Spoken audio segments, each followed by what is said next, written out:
but I know what really went down. Sing that, girl. I am the dead young boy.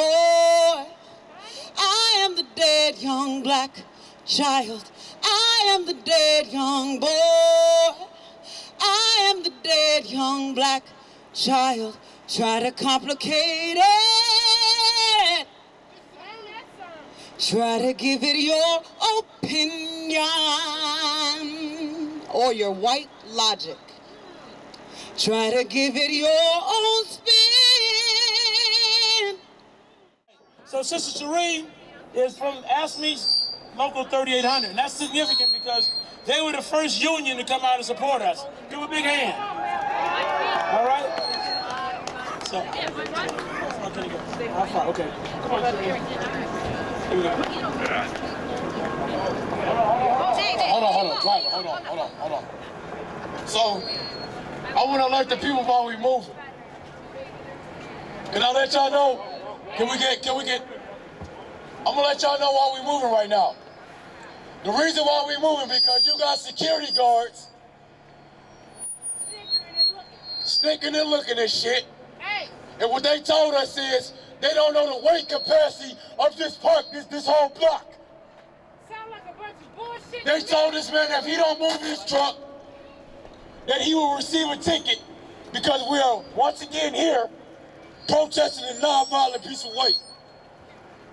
They also told him that he has 20 minutes to move his truck, otherwise he will receive a ticket. We all know that's bullshit. I'm the president of ASME 3800, the clerk represent the University of Minnesota. And I stand here proudly along with my sisters and brothers from my union, expressing our support and solidarity to the people of North Minneapolis and the call for justice for Jamar Clark.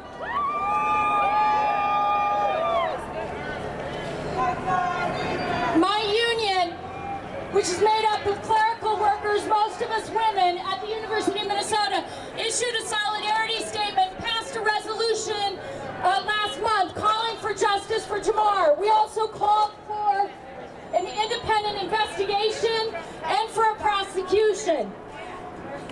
As a result of that, we also organized a rally of labor for justice for Jamar, of trade union members from around the Twin Cities taking a stand in this call for racial justice.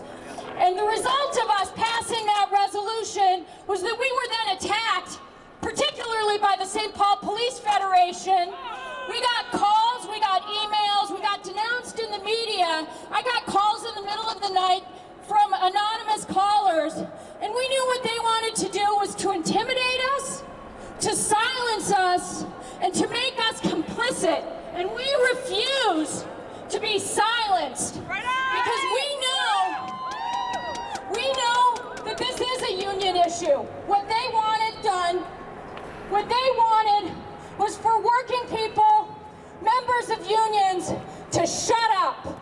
And we will not be quiet, we will not be silenced because this is a union issue.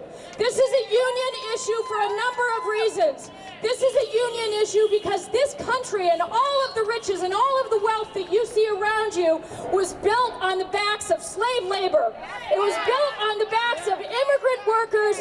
It was built on the backs of working people who will never see the wealth that we created for others. And we know that from the beginning of this country, economic and racial justice were tied together. And so there is no way that working people and no way that unions can take a stand for economic justice unless we also take a stand for racial justice.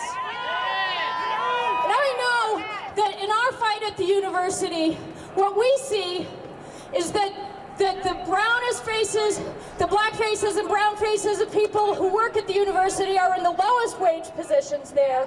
We see that they are folks who are disrespected every day. And we know that the only level of respect and justice that we get at the university is if we stand up and fight back as a union.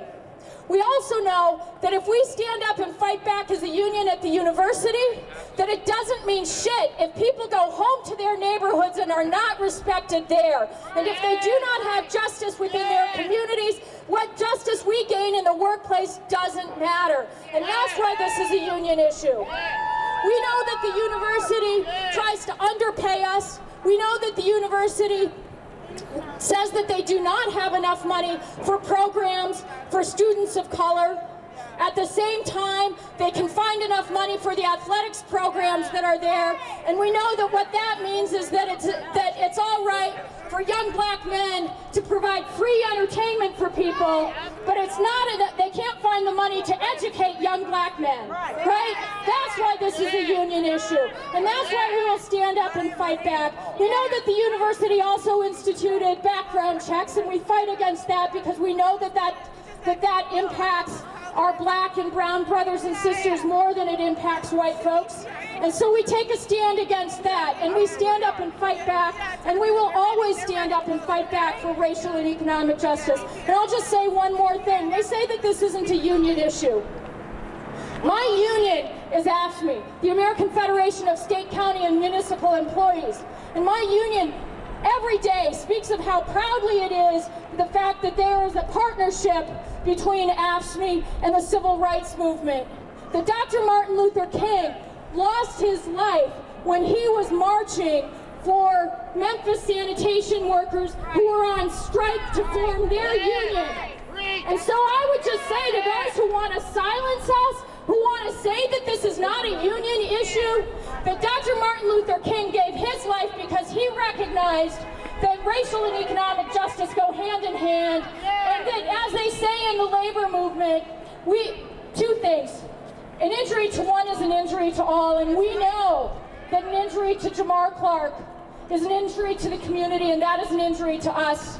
We also know that we need to determine which side are you on. And on this question, we stand as a labor movement, we stand as a union with the people who are fighting for racial and economic justice, and we stand with those who are fighting for justice for Jamar Clark. And I don't care who wants to try and intimidate us. They are not going to silence us. They will not try and create divisions, because we are on the same side, and history will prove that out. Thank you.